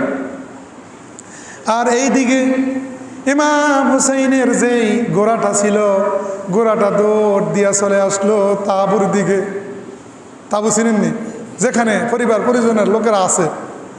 তাঁবুর কাছে যখন ঘোড়াটা আসলো, ইমাম হুসাইনের কন্যা সকিনা তাঁবুর ভিতর থেকে দেখলো ঘোড়া আসছে, আমার আব্বা কই। সকিনা একটা চিৎকার দিয়া বলে, ফুপি আম্মা, আমার আব্বার ঘোড়া আসছে, ঘোড়ার সাথে আমার বাবাই দিয়ে আসে না, আমার বাবা কই। বাবা যদি মারা যায় মেয়েটা পাগলের মতো হয়ে যায়, বাবা যদি মারা যায় মেয়েটা পাগলের মতো হয়ে যায়। কথা বলেন ঠিক কিনা? ভাই যদি মারা যায় বোনটা পাগলের মতো হয়ে যায়।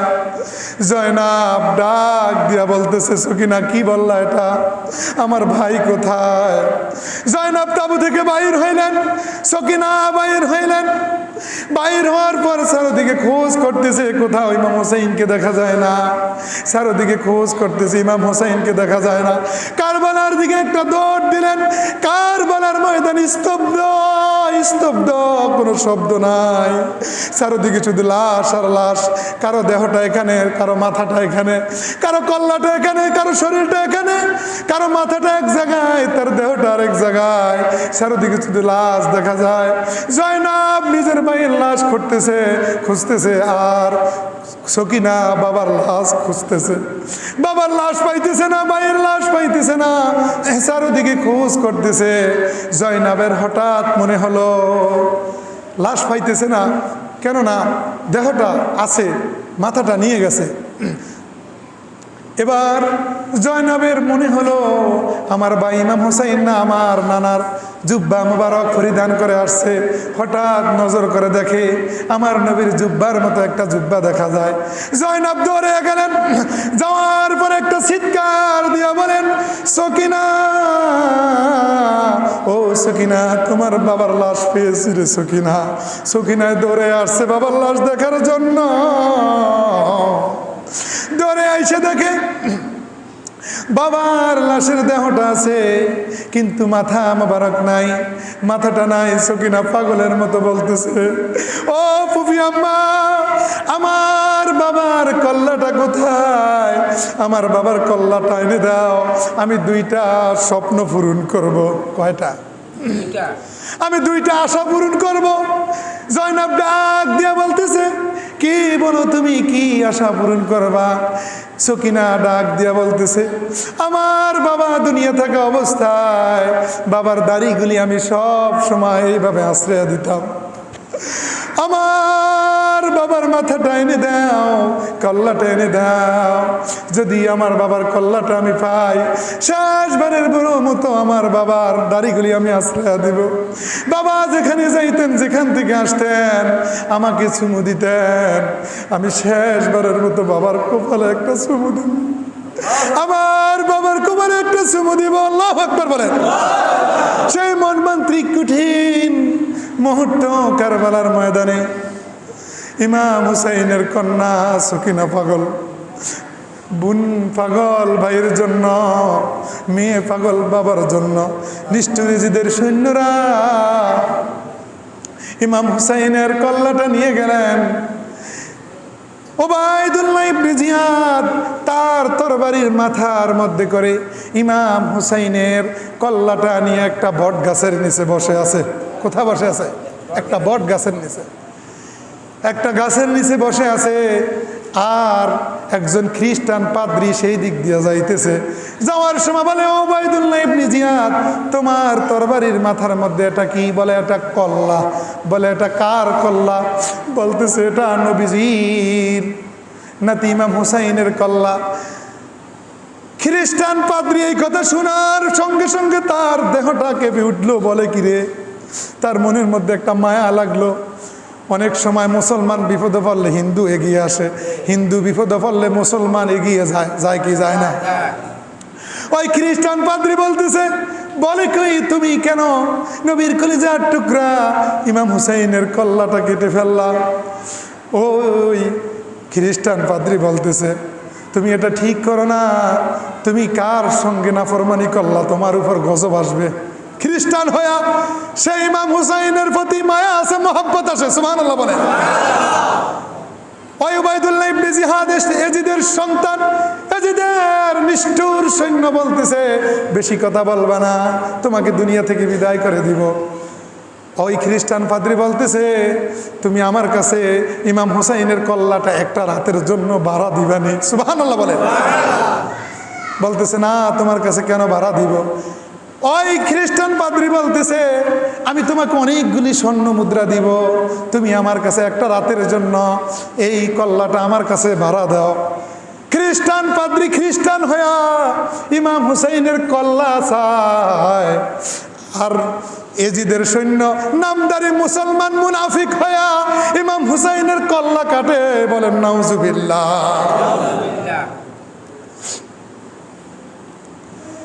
এজিদের সৈন্য তারা তো লুবি। তারা কি লুবি? তারা তো টাকার লোভে ইমাম হুসাইনকে হত্যা করার জন্য আসছে। তারা নামের মুসলমান, তারা বেঈমান, তারা মুসলমান না, তারা হলো মুনাফিক, তারা কাফের। বলেন নাউজুবিল্লাহ। ওই খ্রিস্টান পাদ্রী টাকার বিনিময়ে যখন বলল তখন রাজি হয়ে গেছে। ওই খ্রিস্টান পাদ্রী কল্লাটা রাতের জন্য নিল। নেওয়ার পর সারা রাত ইমাম হুসাইনের কল্লাটার দিকে তাকিয়ে আছে।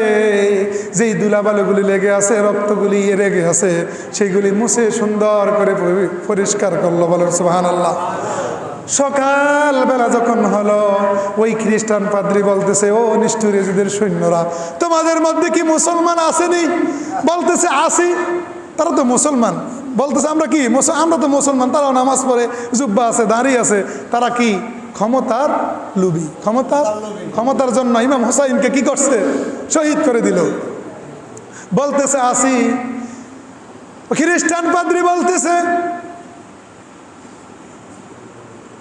ইমাম হুসাইন যেই কালিমা পড়ে তার নানার কাছ থেকে মুসলমান হয়েছে, আমাকে সেই কালিমাটা পড়ায়া দাও, আমিও মুসলমান হইতে চাই। সুবহানাল্লাহ। ও দুনিয়ার মানুষ, ও নিষ্ঠুর এজিদের সৈন্যরা, এজিদের অনুসারী ভাইরা শুনে নাও, খ্রিস্টান পাদ্রী হইয়া এজিদের খ্রিস্টান পাদ্রী হইয়া বিধর্মী হইয়া ইমাম হুসাইনের কল্লা দেখিয়া মুসলমান হয়, আর তোমরা মুসলমান দাবি করো, আমার নবীর নাতি ইমাম হুসাইনের কল্লা কাটিয়া তোমরা হইলা কাফের। তোমরা কি হইলা? কাফের হয়ে গেল, তোমরা বেঈমান হয়ে গেছো। নাউজুবিল্লাহ বলেন।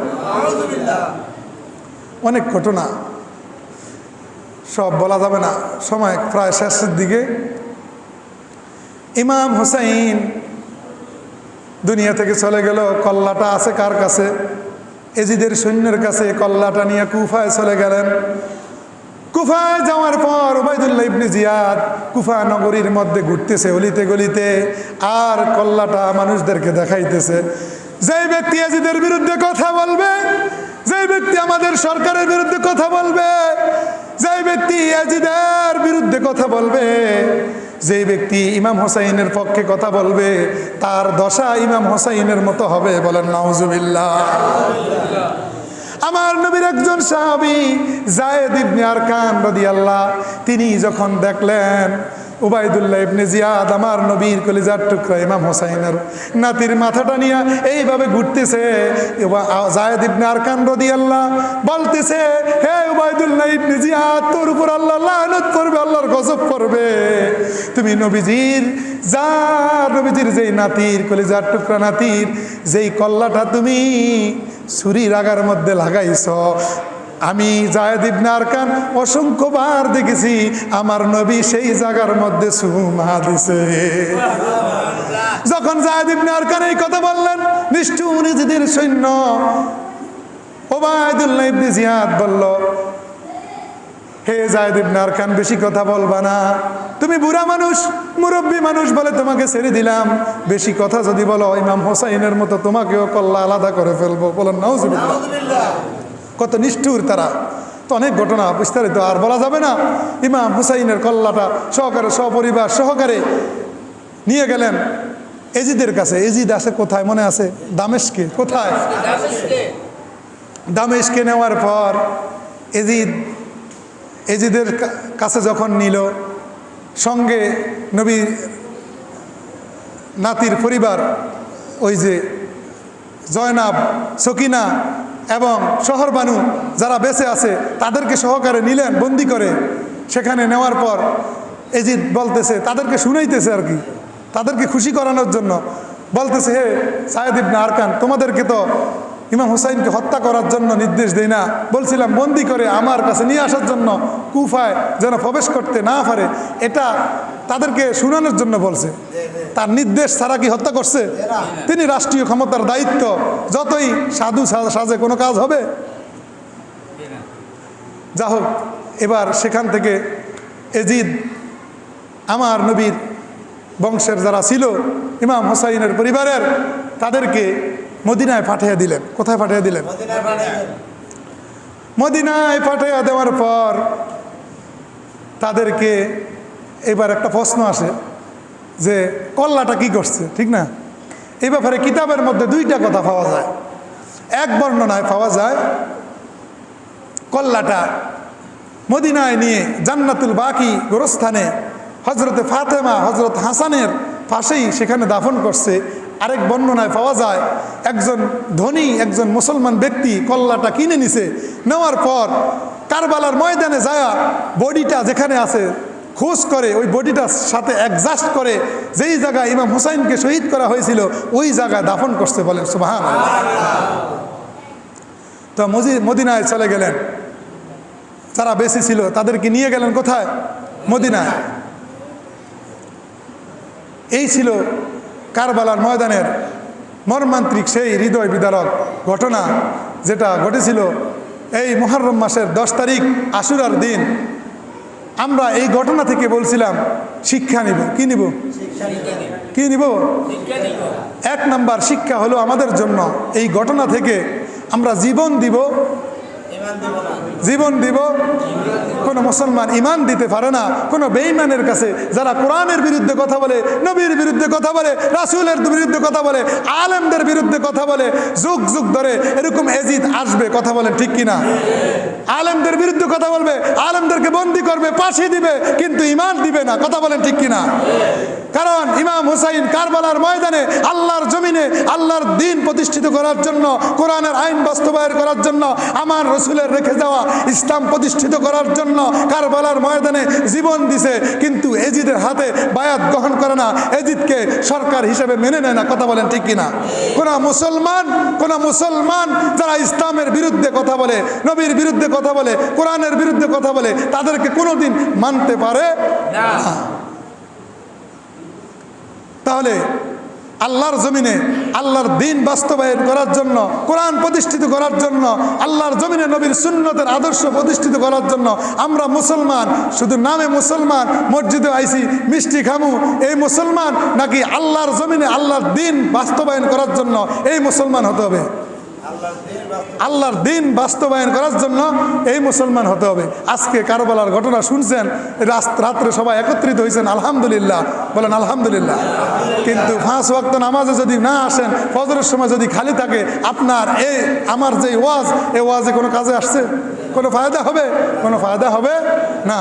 কারণ নামাজ 5 ওয়াক্ত ফরজ না সুন্নত?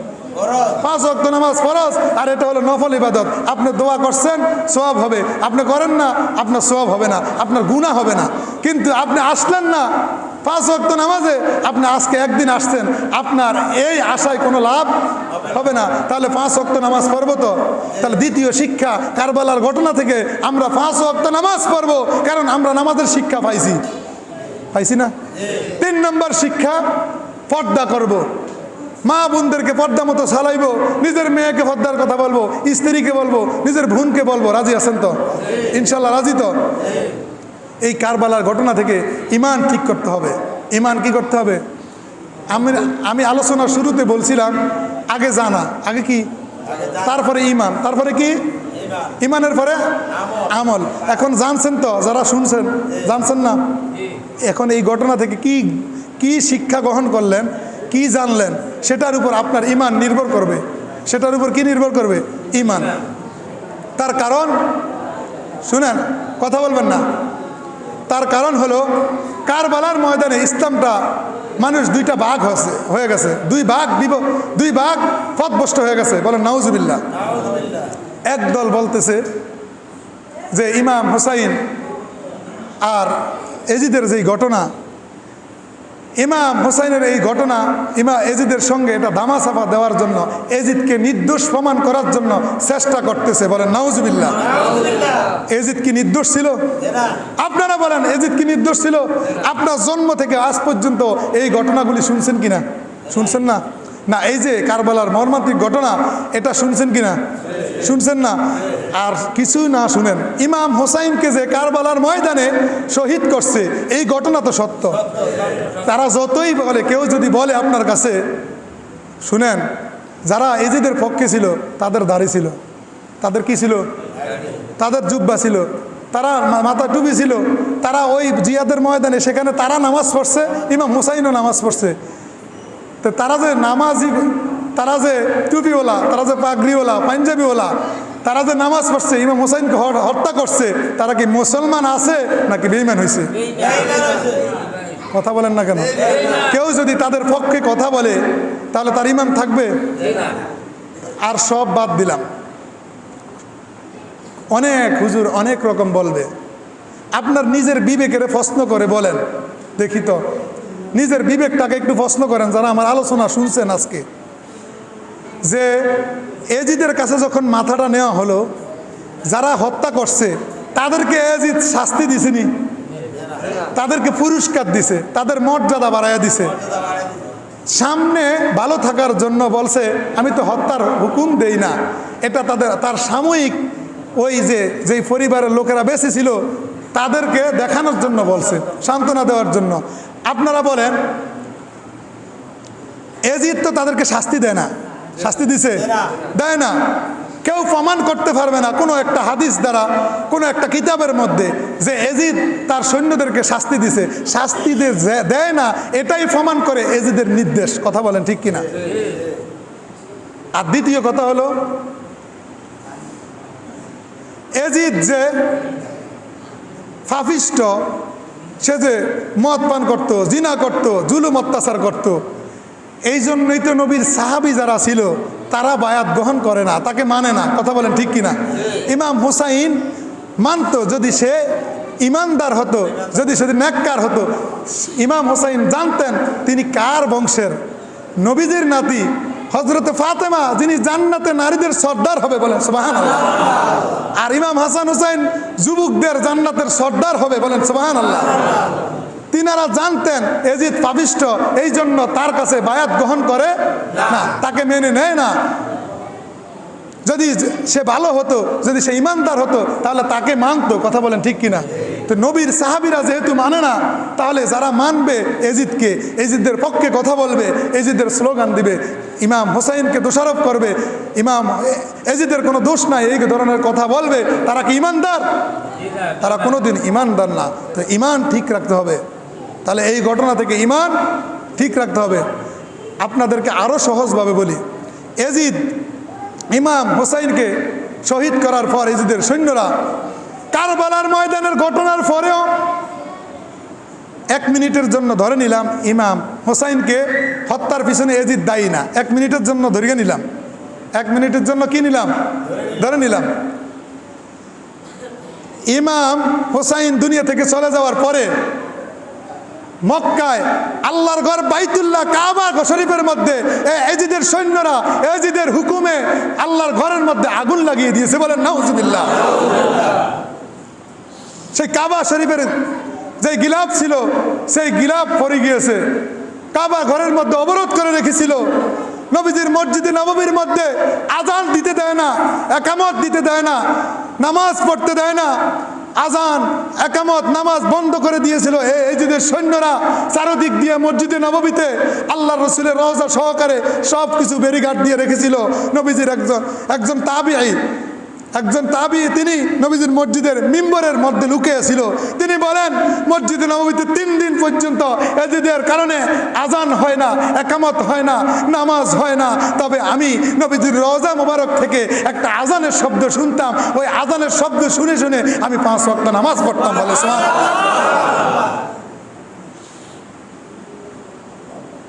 আল্লাহু আকবার। তাহলে যারা কেউ যদি বলে এজিদ দায়ী ছিল না, কারবালার ময়দানের ঘটনা ধরলাম, তারা মানে না। কোনো ইমানদার, কোনো মুসলমান যে নিজেকে দাবি করে আল্লাহর ঘর বাইতুল্লাহ, নবীর রওজা মসজিদে নববীতে, সে কি আগুন দিতে পারে, অবরোধ করতে পারে? তাহলে তারা কি ইমানদার না বেঈমান?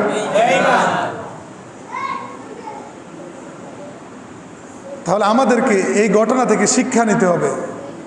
অনেকজনে অনেক ধরনের কথা বলবে মিডিয়ার মধ্যে, বিশেষ করে মোবাইলের মধ্যে অনেকে অনেক আলোচনা শুনে এক একজনের ইমান এক এক দিকে চলে যাইতেছে, কিন্তু চিন্তা করে দেখে না যে আপনাদেরকে প্রশ্ন করে দেখি, নগদে আমি 1000 টাকা দিব, আপনার ছেলের নাম এজিদ রাখবেন নি? রাখতেন না কেউ? বলবেন হুজুর আগে টাকা দেন, রাখবেন নি? তো দিমু, রাখবেন নি কেউ? এজিদ রাখবো? সারা পৃথিবী খোঁজ করে দেখেন, ফেরাউন নাম রাখছেনি কেউ? কোনো বিধর্মী রাখছেনি? আবু জাহেল রাখছেনি? এজিদ রাখছেনি? আরে মানুষ মায়া করে হাসান হোসাইন নাম রাখে। কথা বলেন ঠিক কিনা? তা যেইতে এজিদের পক্ষে কথা বলবো, সে নিজের ছেলের নাম এজিদ রাখবো? রাখবো না। তাহলে কথা বুঝেন, ইমান ঠিক করতে হবে। এই আলোচনা আমাদের জানতে হবে। ফাআলাম আন্নাহু লা ইলাহা ইল্লাহু, এই জন্য বলছিলাম না শুরুতেই, আগে জানতে হবে, তারপর আল্লাহর প্রতি ইমান আনতে হবে, ইমানের পর আমল করতে হবে। কথা বলেন ঠিক কিনা? আপনি নামাজ পড়েন, রোজা রাখেন, হজ করেন, যাকাত দেন, যদি ইমান না থাকে তাহলে কোনো কাজে আসবে? তত সব খালি, সব কি খালি। তাহলে ইমান ঠিক রাখতে হবে। কিয়ামত পর্যন্ত আমাদেরকে এই পৃথিবীর মধ্যে যদি আল্লাহ বাঁচিয়ে রাখে, কিয়ামত পর্যন্ত বাঁচিয়ে রাখলেও আমরা দেখব ইসলামটাকে নিয়ে টানা হেসরা, এক এক দল এক এক রকমের কথা বলে। তো আমরা আমাদের নিজের ইমান ঠিক রাখবো কিভাবে? কারণ আল্লাহ রসুল বলছে এমন একটা জমানা আসবে, শেষ জমানার দিকে মানুষের হাতের মধ্যে জ্বলন্ত আগুনের কয়লা রাখা যেমন কঠিন, ইমান রাখা তার চাইতেও কঠিন। সেই জমানা চলে আসছে, আমার মন বলে সেই জমানা চলে আসছে। তা আসুন আমরা কারবালার ঘটনা থেকে শিক্ষা গ্রহণ করে আল্লাহর কাছে তওবা ইস্তেগফার করে আমাদের ইমানকে মজবুত করি। যারা ইসলামের বিরুদ্ধে কথা বলবে, সে যদি আমার বাবা হয়, আমার বড় ভাই হয়, আমার নেতা হয়, আমার মন্ত্রী হয়, আমার নেতা নেত্রী হয়, আমার সরকার হোক, সে যেই হোক, আল্লাহর বিরুদ্ধে, রসুলের বিরুদ্ধে, কোরআনের বিরুদ্ধে কথা বললে তার পক্ষে কথা বলা যাবে? এজিদির পক্ষে কথা বললে ইমান থাকবে? থাকবে না। কথা বলতে হবে। এই জন্য রসুল বলছে যার মোহাব্বত যার সাথে তার হাসর তার সাথে। আপনি যাকে মোহাব্বত করবেন, আপনি এজিদকে মোহাব্বত করবেন, এজিদের সাথে হাসর হবে। বলেন নাউজুবিল্লাহ। আপনি আলেমকে মোহাব্বত করছেন, একজন আল্লাহওয়ালাকে মোহাব্বত করছেন, আল্লাহর সন্তুষ্টির জন্য আপনার হাসরের ময়দানটা হবে তার সঙ্গে, এবং সে জান্নাতে গেলে আপনি তার সঙ্গে জান্নাতে যাইবেন। বলেন সুবহানাল্লাহ। তাহলে আমরা আজকে সিদ্ধান্ত নিব, আমরা পরিপূর্ণ ইমানদার হয়ে আমরা 5 ওয়াক্ত নামাজ পড়ব, নিজের পরিবার পরিজন, নিজের ছেলে মেয়েকে নামাজের কথা বলবো, এবং মা বোনদেরকে পর্দার কথা বলবো। আল্লাহ পাক রব্বুল আলামিন আমাদেরকে আজকের আলোচনা থেকে শিক্ষা গ্রহণ করে আমল করার তৌফিক দান করুক। বলেন আমিন। ওয়া আখিরু দাওয়ানা আনিল হামদুলিল্লাহি রাব্বিল আলামিন।